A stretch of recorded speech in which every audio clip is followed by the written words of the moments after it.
Welcome in to the OKS Youth Ministry Podcast, where three of the OKS Youth Ministers talk about youth ministry. I am Michael Deese, and I am joined by Jeremy Crow and Hunter Puckett.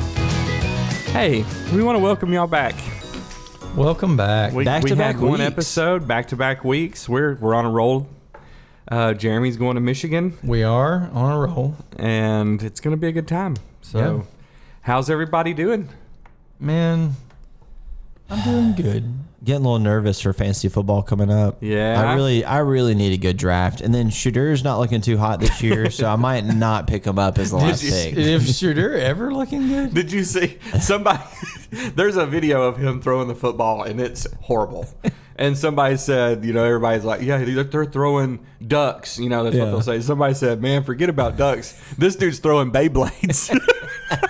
They said that about Quinn Ewers, whatever his name, the Texas guy. They said that about him too. Like overthrew his wide receiver by like 30 yards right to the cornerback. Well, this one, it literally looked like what Emerson would throw. It just flew, spinning around, Oh man! And he's an NFL quarterback. It's great. I'm great. Just concerned. I can't let the preacher win again this year. He'll make another rap video. So that doesn't ever need. And I did promise him he could use the recording studio to make that rap video next time. What round do you think Michael Vick will go? Probably never. Yeah. He wasn't very nice to dogs. That's my most knowledge of NFL players right now. What about Alabama football players? I know a lot about badminton. Who were some Alabama football players that played in the league last year? I don't know. Jeremy has a weird I bet he really does know people. WNBA basketball, though. He does love WNBA. I do love WNBA. Do it's I? It's kind of weird. Oh, yeah. Okay, I do. I do. You love it. For the podcast, I do. Anything for the podcast. Anything. So WNBA, if you want to sponsor us, let us know. Not a sponsor yet. Oh, hold on. Last week we did get hold on.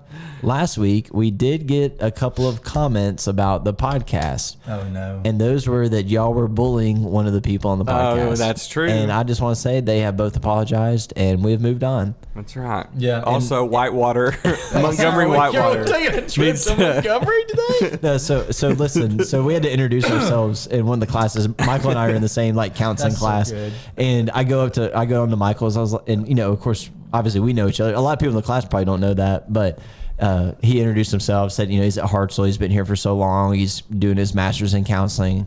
And I commented, I was like, oh, it's so good to have you in this class. I can't wait to get to know you a little bit better. You should definitely, it was something about youth ministry. You should definitely check out Montgomery Whitewater. Your kids will love it. I bet you lost it. I did. I said something to him. And I wish y'all would plug more people see that. Oh, yeah, I plugged the podcast to Hunter. I was like, dude, we will, but you should check out the OKS Youth Ministry podcast. It was like, it definitely help you out in your ministry. We love it. There's some really cool dudes in that class. The intern Riley Gerard's in the class. Caleb Martin, Justin Smith. Well, we have some heavy hitters in that class too. It's a good class. I mean, it's been 1 week. It's been really good though. Yeah. Well, I mean, what the syllabus says, what we're going to cover. Yeah, the syllabus looks good. Also, that book that we have, I've already read it. Yeah, it's good. It's incredible. It's a good book. So, anyways, did you see that the exposure camp is soon to open registration, or they've announced their theme or something? Yeah, they announced their theme. Yeah. Registration usually opens after Rush. Yep. Like that Sunday of October Rush. 1st, whatever the first Sunday. And if you're lucky and you're at Rush, sometimes they'll let you have access they give it to you early. A little early. Oh, gross. I don't think that's going to happen this year, but it could. All right, Hunter, what are we talking about today? We are talking about how your youth group changes overnight, or your youth group has changed overnight. And we all three just kind of experienced that. Yeah. And you experience it every year. You have seniors that graduate, you have new kids that come in, and at this point, let's see, that's 8 years full time at Flint. So I mean, it's changed a lot over the 8 years. Obviously, it's completely new students, but just the way that it changes and the makeup of your students changes a lot. Yeah. I noticed that one of the parents was talking to me about their kid's a little shy, and they've really blossomed into the youth group, and they're outgoing now. And I told them, I said, I always tell parents when they show up, like right now, this youth group is very outgoing. They're very boisterous. They're very loud. And your kid has to match that in order to kind of fit into the group. Yeah. I said, but that hasn't always been the case. I said, that was the case when I first got there. And then, a handful of years ago, we were very quiet and we were very kind of pulled back a little bit. Now we're back to that loud, rambunctious group that I'm used to having. So your youth group's always changing, and you have to know to change with it as well. Right. Yeah. I know that I had a guy that he was teaching a class. I think it was at M2Y or the Freed Hardeman Lectureship. I don't remember. But he was telling us, he said, like, there comes a time where your youth group starts mimicking you. Like they just start acting just like you. That's scary. And he was like, for instance, like he was talking about when he first got to a church, they were like wild and rowdy and all that kind of stuff. And then he said after about 2 years, he was like, I walked in one day and they were playing board games and like having deep theological discussions during the youth group activity. And he was like, what is happening? And he realized, like, I like board games, and I would always like challenge them into a deep theological discussion during the board games and like make them think critically about stuff. And he realized my group's just mimicking the things that I've done. Yeah, they're beginning to mirror his behavior. That's funny because one of Jeremy's kids at Lift U, he asked, where are all the board games at? And I'm like, what are you talking about? He goes, well, for our week, we always have a bunch of board games. Like, yeah, your youth minister brings them. That's why we have a bunch of board games. Who asked that? Nolan. That's awesome. Yeah. And what a guy. Hey, speaking of, somebody lost all of the pieces to my Hot Streak game at Maywood. What? Yeah. It wasn't me. They're grounded. That's ridiculous. Wasn't me. We're only missing, we've got the 4 characters and then most of the cards, but we're missing like $150 That's not true. in money. in game money. In game money. That game does In-game. cost about $45 though. Yeah, it is expensive. yeah. But So I'm gonna listen, have to youth probably buy ministers, another if you're one. looking for a fun game to play with a smaller group of the kids, it's fantastic. And It's you want so to, Teach them how to gamble. Teach your kids how to be gamblers. Well, we were going to say that, but there is that involved as well. It's a really fun game, though. Fake money, but they learn real gambling skills. It's very true. Real gambling life skills. They'll be really good at the stock market. They'll know who to bet on at the local horse races. Yeah, just if they go to a race, they're ready. They'll run the track every weekend. But man, let's just talk about this for just a second. Hey, speaking of, so Nolan Hurley graduated. always lets me down. I know. Yeah. Hurley Hurley the hot dog. there's truly something up with Hurley. I've never seen him win a race. I always bet on her. I've seen him win, I do but too. I give him a chance. Just the odds of the hot dog winning would be great, but it never happens. It doesn't. A glizzy for the win. Okay, so Nolan just graduated, right, Jeremy? Yes. Okay, tell us a little bit He about. has started school at Lipscomb University. Yeah, that's And there's what he no told me. scum like Lipscomb. Amen. And so we Lipscomb University is awesome. You should go there. Okay. yeah, sponsor us. So I don't want that sponsorship. honestly, That's though, okay. you can't get the #1 sponsorship because WNBA has already contacted That's us and true. bought that. We've got Well, actually, #1 is Montgomery Whitewater. but Nolan graduated. He has moved on to bigger and better things, greener pastures. He is studying at Lipscomb. I do think that he intends to He's pre-med. pursue the medical field. Yes, and he has left behind in his wake a girlfriend who's still here. the old ball and chain. They're still chained, but that's tough, and Yeah. she's gonna have a tough time with that, but that's okay. That's just part of the deal. I did that same thing in college. Had a girlfriend back home, and I did too, and it worked out. lasted for a while. And yours married you, so that there's hope. What? Y'all dated before Freed? Before she was at Freed. Wow. Yeah, not to bring down the vibe on them, but I did break up with mine. So Well, it's 50-50 at this point with both of y'all. So. but he's beginning his path towards his career one day. Yeah. And so the interesting thing though is he is someone who you've seen our group on Instagram. Obviously, our boys never listened to 90s R&B, so they don't know that they named it this. But Boys to Men is the name of our boys like devotional study group thing, which is great. And so they have been meeting for a long time. Nolan was kind of the tip of the spear on that, and helped begin that process. And with him leaving, that does leave a little bit of a void or a vacuum, and so someone's going to have to fill that space. We find that happening, when you graduate out a good senior or a good class of seniors, when they move out, you realize what things maybe they were carrying for the group, what things are missing. You don't really notice those until like July to August, typically. Mm-hmm. Well, that was going to be my question is for you, and I'll speak for you. You've graduated out a really good group. Yeah. How do you prepare for that for, the following year? Like, what do you get ready for? Yeah, you when cry a losing that lot. group? No, you Lose some of your identity. And I will say, that was a very strong group, and your next group's very strong as well. But that was a really good senior group that you just had. Yeah, it was. That's something that Jessica and I, we have conversations about, like in August and September. We're like, I don't want to see this class graduate. I don't want, I'm going to be sad when this group leaves and all that. And this was a class that's like that.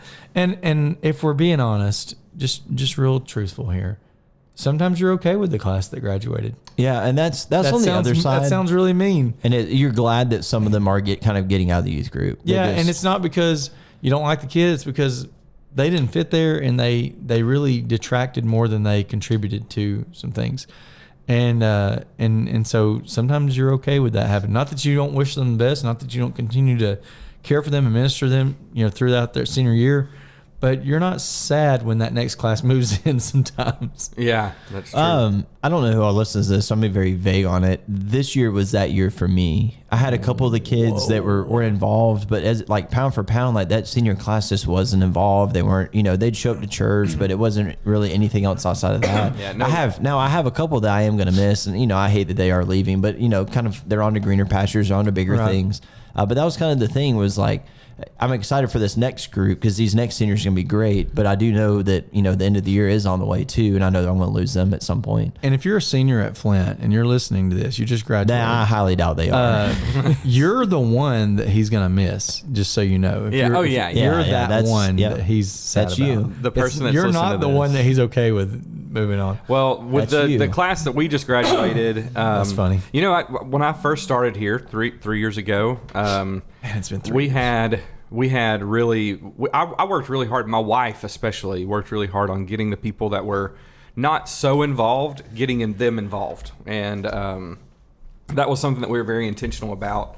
And this group is a group of those kids that were like the ones that would come to church, but then that was it, Mm-hmm. And then once we kind of got here, we really worked hard to bring them in. And that whole class basically just graduated. And they were all super involved. And they were all, so like our youth group, when we brought up this topic, our youth group, I was like, man, this is our group. Like we just, two of them have been to literally everything. We had our Sunday night class last night, and I saw one of the students and actually walked over to her and was like, I really miss you in class. Like, it's just weird that you're not in there. Because she has been to literally every single class. I think she missed maybe one since I've been the youth minister here, and she just wasn't in there. Yeah. It was weird. And so, we're really missing the class that just graduated. We had that experience this last year because we graduated out a great class before them, and Lauren Elliott was one of the ones that graduated out, and she's one that is getting married. Really, very soon. Yeah, actually. I got invited to the wedding too. But she's very much growing in her discipleship throughout high school, and by the time she was a junior and leading she was an incredible leader. Yeah. And so when she graduated out, man, there was a loss in our group. And it's not to be discrediting to our girls that are currently in the group, but we this year kind of struggled to find or figure out what girls are going to be leaders in the wake of Lauren's class leaving. So let me ask y'all this. How do you train up those next group of leaders? Is there anything special that y'all do? Or do y'all try and pick them out early? Let me hear from y'all. At the end of our summer, we have a high school retreat where it's just 9th grade through 12th grade. And the people that just graduated and are about to go to college, they kind of bestow their wisdom onto the next crew. And so it looks different with each graduating class, because some of them, they're just like, go to church, be in the youth group, and that's it, which is fine. That's good advice. And then there's some that are like, the youth group was my life, and I'm gonna miss this so much, and I don't want you to miss Maywood out Senior on. goodbyes. Yeah. And it was a really I wish good that was at thing. the end of the summer still for that reason. Yeah, me too. Yeah. I don't like that It's they have to different. do those at the beginning of the summer now. Yeah. And then they just hang out all summer, and then they finally leave. Right. But we have that. But then my whole purpose for this is like for this year, what I talked about was you need to love your youth group. And I knew that was a good topic because that's what McKenna and Corey and Addie and Sydney all said, when we were getting ready to go into the retreat. And I was like, what's something that and they were like, love your youth group, go to youth group stuff, be involved, do stuff. And so all the of theme those, for the retreat was you need to love your youth. it was just love your youth group or love your church is what I called it. And so we talked about church stuff and we talked about how we can really commit to things and really be involved and really, and so that was what we talked about. And that was the topic. And then after each lesson, we'd have a little discussion time, after the lesson. And that's what those girls and Corey would say. They would be like, yeah, like we're now, we don't know what to do, and I say that not that they didn't know what to do, but that they were so used to youth group things. And we're like, you need to be involved as much as you can and try to help as much as you can. They're already serving in different ways in our church. McKenna and Corey, they teach Bible class. Addie has been helping out with things, and they're doing things, but they were just really sad that they were having to leave. So one of the things that I think is we've talked about the ones that are leaving out and they're talking to the next juniors or whatever, but you've also brought in and started to create a new culture with a group of sixth graders, or at least we do sixth grade. I don't know if y'all do seventh grade. We do sixth. But we bring in a group of sixth graders, and that the culture of a youth group absolutely can shift in that one swing of seniors leaving sixth grade coming in. Yes. The interests of the group, the engagement of the group, the maturity obviously of the group changes just a little bit. And one of the things I think that's worth also noting is that when everybody just leveled up, right? Everybody just moved up a class. Your eighth graders just became high schoolers. And I don't know that necessarily equates to everybody matured a year, but everybody moved up and they have different expectations and they think that they're the one that makes decisions now, or they think that, they're no longer a loser middle schooler, now they're a big high schooler. And so all of those shifts are happening. We do our advancement at August, at the end of the summer. And do y'all do May or August? No, ours is like September. But we bring up the sixth graders in August to where they can start doing events with the youth group. As far as them coming into like the middle school class, they won't do that till September. Yeah. So let me ask this: with that advancement and that change and the culture shift that happens, when do you first realize it or notice it the most?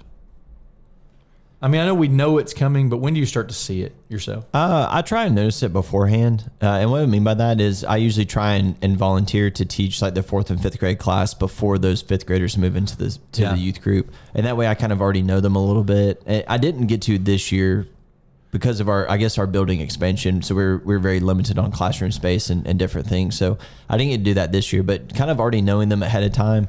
And the cool part for me is a lot of them were siblings of kids already in the youth group. Yeah. So that made it a lot easier for them to kind of already know and understand what's expected in the youth group. But it makes it very easy. But just over the years, it's changed. We were very sports heavy when I first got to Flint. We changed. We got into a lot of board games, and then now we're kind of getting more sports heavy again. So it always changes, and it's you realizing that and you being able to change with them. Me having more of a sports background, of course, I'd rather it be sports heavy. But the time that I was going to more band recitals and band concerts and I was sports games, like I still enjoyed that as well. Yeah, we have our group is like everybody's in band now, and it's pretty crazy. And it does swing in waves sometimes. Well, like I didn't know that like the marching band. I'm trying to say this in the nicest way. I didn't know the marching band like. Oh, they're out there on the field like for a reason at halftime, not just to entertain people, but like they're practicing, getting ready for their marching band competition. I'm like, I saw they showed up, and just an athlete, just did their thing and just went on. Wow! But like you as learn a those band things. member, you learn those things.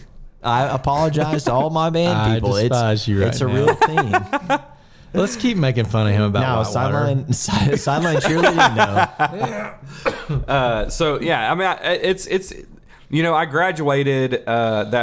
We have 6 students that were in our senior group that just graduated and have started college or work and stuff. And of those 6, 5 of them were at everything. Yeah. That's and then awesome. they That's just tough. graduated, and now we have a group that this girl goes to almost all of our things. She's very busy with dance and stuff, but involved, does all the stuff, super great. But we have one 12th grader this year, and then we just gained overall one 12th grader, and then we just gained 6 6th graders. That's a shift. And so that's where I'm experiencing this huge shift. And it was very noticeable in class last night. I mean, I was looking around, and our high school group is teeny now, and our middle school group is like 80%. Let me ask you this: are your 6th graders like this physically small? Oh yeah. Mine are tiny this year, and I don't remember last year's 6th graders being this small. Yeah, they're very small. We have one that's normal sized, but yeah, Normal human size. I mean, it's So- crazy. So whenever I'm teaching in class, I have been encouraging our kids to bully the 6th graders. Amen. And really let them, I need regret to see where this is having going ever. before. No, we do. I do pick on them, but I do it in a way to where all the kids will learn their names and everything. We've done. Next week, what we're going to do with the 6th graders is they're going to get up and they're going to do sweating time. And they're going to be leading the rest of the group. It's sweating time. Yeah, so that's going to be Jeremy. just gonna be really Jeremy good. kind of does something similar to that at Rush with the new 6th graders. We don't talk about the ritual. So, number one rule of the ritual. Hey, what about what are some events that you are going to with your new group, and how do you think things are going to go? What's going to be different from last year to this year just because of the graduation? And Nothing's going to change. I have. Well, I mean, I have. That's a wrap on this episode. Yeah. Well, I mean, I have my rules that have always been rules. Like middle schoolers aren't going off by themselves. You have to have a high schooler with you. Like different things like that. So like, I'm not worried about any of them getting lost this year. Right. I have in the past, but this year the 6th graders are very good. And what I'm excited about are all the new 6th graders. Their parents are fully bought into the youth group. That's awesome. And they're all about it. So I'm very excited about that, to have the support from that end as well. But I was 3 or 4 years ago, I had an older lady come up to me and ask me what happened to the youth group. And I was like, what are you talking about? I was like, they're right up there. She goes, yeah, but the youth group we used to have a lot more kids in the youth group. And I said, you're right. Absolutely. The past 3 years, I graduated over 15 each. And then now we've only brought in like 3 or 4 new 6th graders. So we had a down year for that, so coming. Yeah. And now we're back to where we're bringing in more than we're graduating. So it'll build back up. But it does fluctuate. Not really focusing on, you don't need to focus on the numbers. Yeah. Because it's going to fluctuate every single year. And different things are going to happen in different times of year. Half my youth group plays tennis. As soon as tennis season hits, I know that there are certain days that if I have an event, I'm going to have half participation because there's a tennis match going on.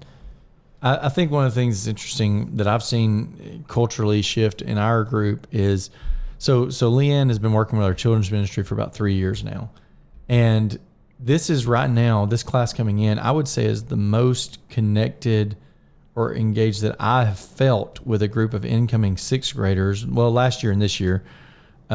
Like I know who they are, I engage with them. And I really would say that that's to the credit of Leanne putting me involved in situational moments with our children's ministry. Even if it's something as small as, hey, will you drive our bus for when we go to the Cooks Museum, right? That I got to interact with these kids. And so leading into the transition into 6th grade, I know who these kids are. So this year we brought in 13 6th graders. nice. Usually we average about 5 to 6 or 5. And so we brought in 13 this year. And of those 13, probably 9 or 10 of those are pretty engaged families, active, involved. And we have a couple of down years in between where like our 9th grade or 8th grade class is a little smaller. But I have seniors this year. I have 20 on my roster. That's so many. That is. And I just went through my roster looking at them just now. About 13 of those are pretty engaged, pretty active. If you're listening to this, you're obviously one of the 13, if you're wondering. Who's your class this year, the seniors? Who's the class? Who's one of the students? Cameron's one of the... Cameron Caffey. Oh, my goodness. The son of Patrick? One of them. Some of the ones Wait, that y'all would know, Hayden, Were you Macy, using the Cameron, youth ministry Madison. app to look at that roster? The youth ministry app that we did an episode on, just a few short episodes. Guys, if ago. y'all have not downloaded that app yet, you're missing out. You can have the roster, you can have events, you can have. I mean, there's so many things that you can do to really speed up that youth ministry progress for you every single day. That's right, bro. So I will say though, we're seeing things change and shift with attendance, involvement, and things like that. But one of the cool things that I had a conversation. We had our big, I call it the open house. You do. We're doing that Wednesday. Yeah, we do the youth group meeting. One big meeting. That's what. One big meeting. I call it the youth group open house, and I advertise it as the most important parent meeting of the year, which is the only parent meeting of the year, but it's the most important one. One of the things was a dad came up to me afterwards. He's a dad of an incoming sixth grader, and he said, we're going to sign up to host one of the in-home devos. I said, oh, that's awesome. I'm glad you're just getting involved. And he had brought her to one of the activities on a Wednesday night this summer, kind of at the end of the summer. And I said, man, I'm just glad you're getting involved. And he said, listen, dude, I'm all in. He said, I grew up in a youth group. I know the blessing of what it meant for my group, for my family, for my siblings. He said, I know what it was like to grow up in a youth group. He said, my wife doesn't know or doesn't get it yet because she didn't grow up in that. He said, but she will. Yeah. He said, I'm all in. It'll take one in-home devo and she'll be in. He said, once she realizes what this is going to mean for our daughter, she's going to be all in too. Yeah. And he said, just know that I'm on your team and I'm on board with helping wherever I can. That's awesome. That's cool. So seeing that kind of engagement from a sixth grade parent is already exciting. But let me ask this: How has this shift? We called this the youth group changes overnight, or at least that's what we're going to title it when we title this. Is one of the things that happens is Bible class, right? You have a shift or a change in Bible class. You go from, you had leaders that graduated out, and now you've got new kids coming in that they've got to kind of learn the ropes of what class looks like. And I don't know about y'all, but our children's ministry classes look very different than our youth ministry classes. I feel like our children's ministry is based around learning stories and facts from the Bible and learning, characters. Uh-huh. And then when we move into youth ministry, at least we lean more into, okay, about these stories and these characters. How do we apply that in daily living? Yeah. And how does that connect in your daily life? What are you seeing, or what kind of things do you think about when it comes to Bible class preparation and planning when this shift happens to a new group? Well, I know that whenever the sixth graders move up, they always make a comment about how Bible class is different. And they're like, it's a different thing, Yeah. And I personally work very hard on my Bible classes. That's probably where I spend the most of my time, is prepping and making sure that I know what I'm talking about and stuff for our Bible class. That's important. Yeah. And so they, like last night, we had one of our very first ones. I think it was our second Bible class on a Sunday night, where we had the whole youth group, 6th through 12th grade, in the same room. And the sixth graders were really involved. They were locked in. They were they were listening, and they were participating in class. And some of our older students, I saw them, they had their phones out, which has never been a problem. So that might be a shift that I might have to take care of. You hear that? Do you hear that, everybody? But anyway, the sixth graders were locked in. Their phones were down, and they were plugged in, and they were listening. And I talked to one of them afterward, and he was like, yeah, I really liked it. It was more where we got to say stuff instead of just people talking to us. Yeah. Mm-hmm. They liked that part of it. They're not used to that. They're not. They're really not. And so, that's kind of one of those things where we're getting, instead of answers that we're getting, because the girl that I talked to, I said, I really miss you in Bible class. She was one that always answered questions, as we're very involved, very, locked in every time we had class and stuff. And it was always, a very smart, well thought out, critical thought answer when I would ask a question. And the answers that I was getting from the sixth graders and the seventh graders was not. Yeah. Sure. And it changed everything, because they would say something and I'd be like, I've never even thought about that because I'm thinking on a deeper level and they're thinking very surface level, but it played right into what we were talking about in class because they were absolutely right. You know, I asked them, how do you get the Holy Spirit? And they were like, it's God's love, man. It's like, Yeah. that is God's love, dude. That's right. Like, that's a great answer. And so, you know, that kind of stuff just kind of shifts everything into a different perspective. And We had an awesome. it was great. It was really good. We had an Good awesome class. moment last Wednesday night, where one of these newer incoming students raised his hand, and I think he's going to have something profound to add, you know. And man, this guy goes, he goes, so do you like apple pie better or strawberry cobbler? Right in the middle of class. And I said, Oh, apple pie, I think. I'll tell you, man. I said, if I've got ice cream, I want some apple pie. I said, I'll talk to you more about that after class. And I said, and then I went, you know what? Let's just embrace this moment. I said, I'll tell you what. Just so we know, let's take a quick poll of the room.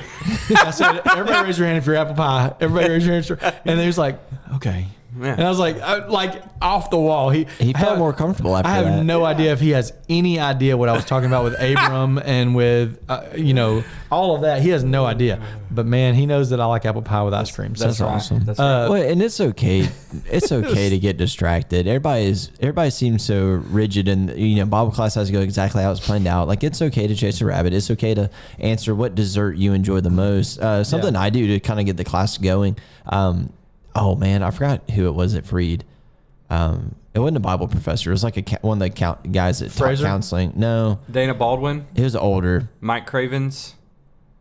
I don't know. Yeah, we can keep saying names. I'm not gonna remember. But he always asked us before class. He'd say, "Hey, how are you doing on a scale of 1 to 10? 10 being good, 1 being not good." And then he'd always ask us like some random question. So I started doing that. And he'd be like, Was it Kippy Myers? No. Okay. He always did stuff like that. But Crowell maybe? Does that sound right? It's Crow. No. Crow.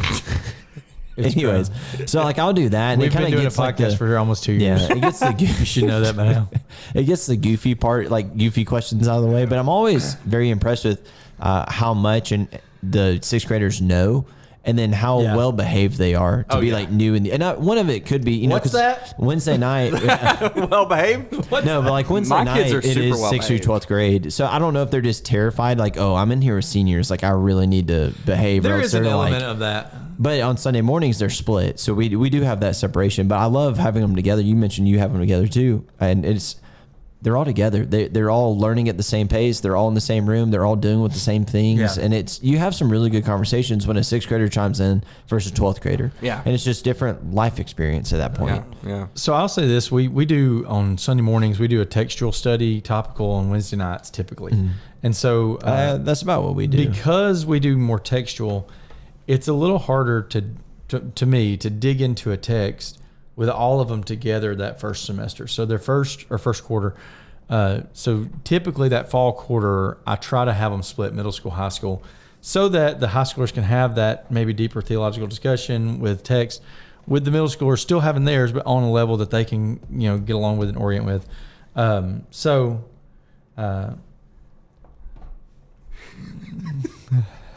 You got to cut that. You got me. Man. Got me. Okay. That just shows that he can't. I will he say can't though, have the pressure of fantasy football. Yeah, no, I can't handle that. You can't handle that. So we're not I would- cutting it. I by would- the way. I would- That takes too much the- work. Yeah.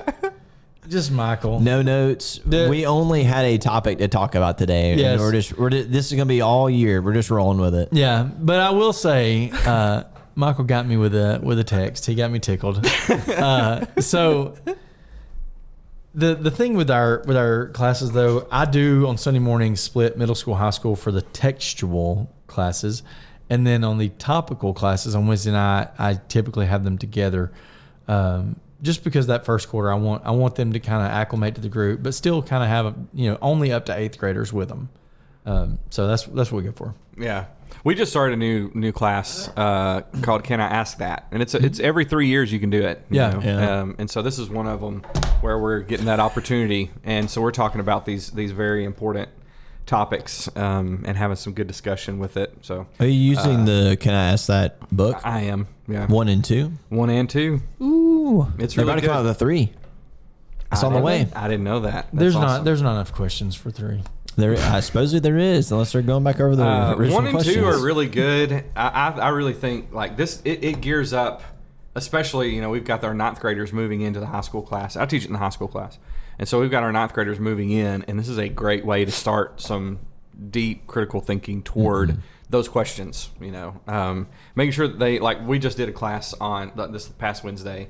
On can I trust the Bible? And so I brought them all the way back to, I said, if we don't have the Bible, we don't have Christianity. Yeah. We have nowhere to base it off of. There's no, and they were just like, whoa, And so then I just proved how the Bible is reliable and how we can depend on it and how it is okay for us to trust it. And it was very good. And the 9th graders really locked in and learned a lot from it. So. But I definitely want to put a plug out there. You can create your own curriculum. You don't have to use a pre-made curriculum. Yes. And for those that have been at any church for a decent amount of time, you know exactly what your kids need and you know what they don't need.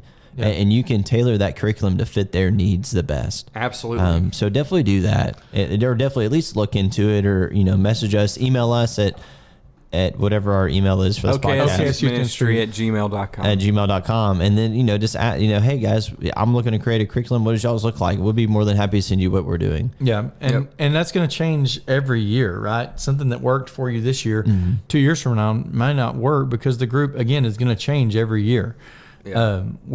I'm coming up with one right now that I'm working on for the spring quarter. I'm calling it either Shadows of Jesus or Reflections of Jesus. And we're going to be looking throughout Scripture outside of the Gospels at places that we see Jesus. You should call it The Thread. The Thread. And then market it to... That'd be cool. YouthMinistry360.com. That's right. And they could sell it. Sponsor us. The OKSYouthMinistry.com. Yeah, one day. One day. So I think that might happen. So I think that I think you're right. Writing things, trying to create things that work well for your group. Well, it pushes you. You have to learn the material. You can't just sit there and read somebody else's thoughts and make, we're doing...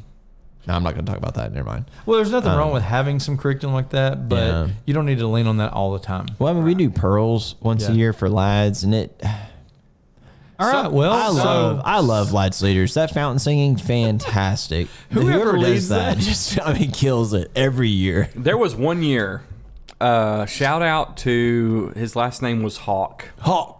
I don't remember, but his lesson in the Pearls book was fantastic. And wait, the are you others saying were one lesson of one year? And the other ones were. They were. Yeah. Let it go. They are. Yeah. But yeah, I mean, pretty cool. Pretty cool. Hey, I don't know if y'all know this or not. This is super, but lads leaders related. They are cutting an hour out of Friday Night Awards. As a person who is on the stage with a microphone, How I does love that that happen? plan. I don't know. Allegedly, Are they adding an hour to Saturday Night's Awards? that's what I am concerned about. I doubt it, because there are a lot of those you can just. I have a 2-year-old. There you go. Have we hit a lull? It said, well, hold on. Whoa. This is important. This is under the title, "What is new this year?" And the second to last one says, "Streamlined Friday Where are you award getting ceremony this? will be approximately 1 hour." Where are you getting this information? The lady that runs our lads leaders. We're all tied. New have to have a awards. conversation with Ronnie. New award for perfect Bible Bowl online test scores. Digital art says it. 3 categories: debate, team, Ooh, brackets. I like digital art do says it. too. Individual debate. Debate is for the fish. Changes to red coat events. Winner's circle song list and song book updated. Hey, let me tell you, they offered Impromptu that. speech is mandatory to receive an award in winner's circle speech. Yeah, I like that. Yeah, I do too. More pre-convention and year-round awards, but not all. Let me say this: Will be that packaged individual for the debate thing. group. Hey, if your church isn't involved in Lads Leaders, y'all need to be. Check it Lads out. Leaders is You're great. missing out. Hey, It's really, really great. individual debate. That'd be really good. happened last year. You know Did why? you have I know? someone not show up? Because we were on the stage and we were getting awards together and we were getting ready to talk and do all the things. And Chris, we're sitting there and they hand us a sheet that says individual awards. This was, our individual debate. And he goes, that's not an event. And we're like, you have an award sheet for it. Wasn't on the No. script. It was like, but we gave an award for it. So that was new last year. Well, there was probably. I slipped that one in there. Did they have first, second, and third, or was it just one person? I don't remember. I bet there was just one person, so they just made it an individual debate.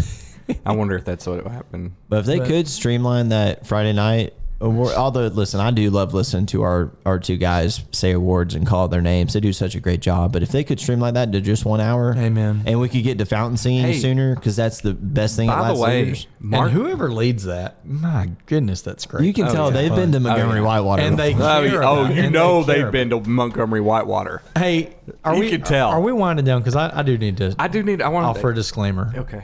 Do you need to do No, something? no. Okay. Why are you just holding a bunch of cash? What's going on I'm over just, here? it's a 10. It's a 10 and some ones. Those are 5 in there. So let me say this. We make jokes, but I want to put it out there. Montgomery Whitewater is a good and listen, Amen, it is. And amen. here's the thing, we have joked on Hunter about this, but it is a lot of fun. And if Montgomery Whitewater would like to sponsor the show, we are on board with that plan. I think it would be great. You can get right behind Lucas Dial and M2Y. We could That's use right. so much advertising on a podcast that reaches a select group of people. 150. Well, and it would be exactly the people that you want to go on Montgomery amen. Whitewater. Because We every are summer your we target all go demographic. whitewater rafting. Yeah, this is the target. Our audience is your target. Hey, get our Montgomery Whitewater, get on board. get our agent to send them an email. Yeah. I feel like Hunter is the agent for Montgomery Whitewater. Like he works for them. He works for them. That's my other job. Are they giving you like extra money for Stipend? referrals? I get 5%. That's so good. If I get 100, Who really- sent you to Montgomery it really- Whitewater? Hunter Puckett. It really was fun though. and then my group gets to go for free next year. I would do it again. It's would awesome. do it again. If you have not, I mean, the rafting part's awesome. It's great. But if you haven't tubed down the rapids, I would not tube the We had rapids. so much fun doing that. I had more fun doing that than I did the actual rafting part. Did you do the duck boats? The little No, the individual canoes? ones. Yeah. No, we didn't do They that. had those going too. Well, hey, I want to, before we close it out, I Close do it. want to say it's important to embrace the new crew that's coming in. Yeah. Encourage the guys that are now being trusted to be leaders. You know, I talked to several of them at our high school retreat and said, guys, I'm kind of leaning on you guys. Like y'all are the face of the youth group now, and we really need you to step it up and be those leaders that I'm looking for. You know, you need to be like whoever, Sydney and McKenna and Addie and Corey and all of them. You need to be like them. You need to be involved. You need to be. And they took it up and they were excited for the weekend. I told them that at the very, very beginning of the weekend. They participated, were involved, and everything. And so embrace the new crew. Get them in and cater to some of the things that they want to do and figure out where your identity is with your youth group. And come Christmas time, you'll have a whole new identity as a youth group, and it happens every year. And then you start the springtime, and you can really build with what you have there. And so it's really cool because we got one senior, like I said, and we're just going to have Maddie Day. Yeah. Well, and we're not going to call it too, senior send off or anything. It's Get gonna be Maddie Day. get those new parents involved. Oh yeah. Get them started early. Yeah. And go ahead and allow them to chaperone and get to know the group, and you get to know those new parents as well. And Rush build would that be connection. Rush is a great place to bring them. Yeah. I'm gonna get one of my kids to quit coming to Coleman and go to Hartselle so that you can't call it Maddie Day. I'm not losing. They're going to join your youth group. If you do that, Who do you want? Roman. Cameron Caffey. Talk about trades. I want Cameron Caffey. Let's talk about a trade. I want Cameron Cameron and Caffey Patrick. because Patrick will come. Yeah, It's a 2 for 1, 2 for 9. Well, and you get Colin. Listen, if you get I've already- Cameron, you get Colin. That's true. true. That's a prime time. I've already offered him an NIL deal. He turned it down To be the youth deacon or for to Cameron? just to come to church here. I Who? told Patrick. Cameron or Patrick? Patrick. That's- yeah, you I disgust gave him me. an NIL deal. All right. He turned it down. there you But go. he said he may visit once. I've been talking to Ronnie about it, and he seems interested. So Hey, You mean Pokemon? you talking about our director of Lads Leaders? yeah, Well, as leaders director.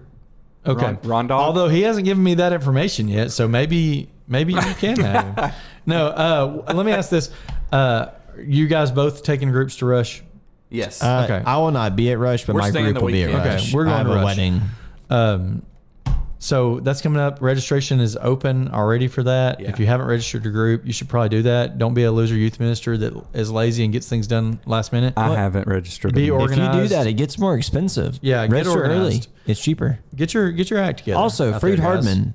I just want to call Freed out. Get your act together. Bring back the whole Amen. weekend. Amen. Bring back the whole weekend. We don't want one day. We want Amen. Friday, Also, Saturday, communicate Sunday. that stuff a little earlier. Yeah, that as well. After, kills me. or The maybe end of June is before- not okay. Before No. we book our Airbnbs. Right. Yeah, That'd be great. I would love if to Freed Hardman. We love you. We've Oh, paid yeah. you lots of money. I love Some you. of us are still paying you lots of money. Okay, but could you communicate Rush by like it's over at the end of September?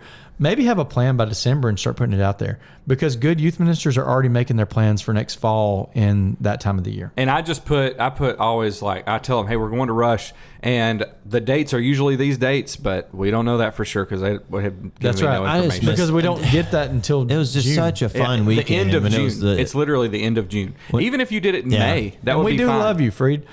What I don't know the alma mater or how to sing it, but we would sing it right now. Something we about do the love northern you. border. Holly probably. Pond, our mama. That's how I pond. We love you, but Bring back the whole weekend. Give us some and information. maybe communicate a little earlier. That'd be great. Also, Biggs, I love you too. if and you you need do a some great help job. with communication, when to do it, call Harding. They'll give you some input on that. Wow. Sorry, shots fired. Wow. I did not condone that. I mean, one. no disrespect, Biggs. We love you, and you do. We a great do love job. you. But Check we- out Montgomery Whitewater though. Maybe That'd y'all be could have great. Rush at Montgomery Whitewater. next We will year. be there. we're done. We'll go Let's- twice. Let's wrap this up. All right. Well, thank y'all so much. Check out our social media stuff. We haven't posted on there for about 6 months. But check it out. See what we got going on. And Jeremy's raising his hand. Last episode was episode 67. We missed it. I know. We failed y'all. Or sorry. Michael's sorry. Send us off. We hope that your ministry is blessed. Montgomery Whitewater.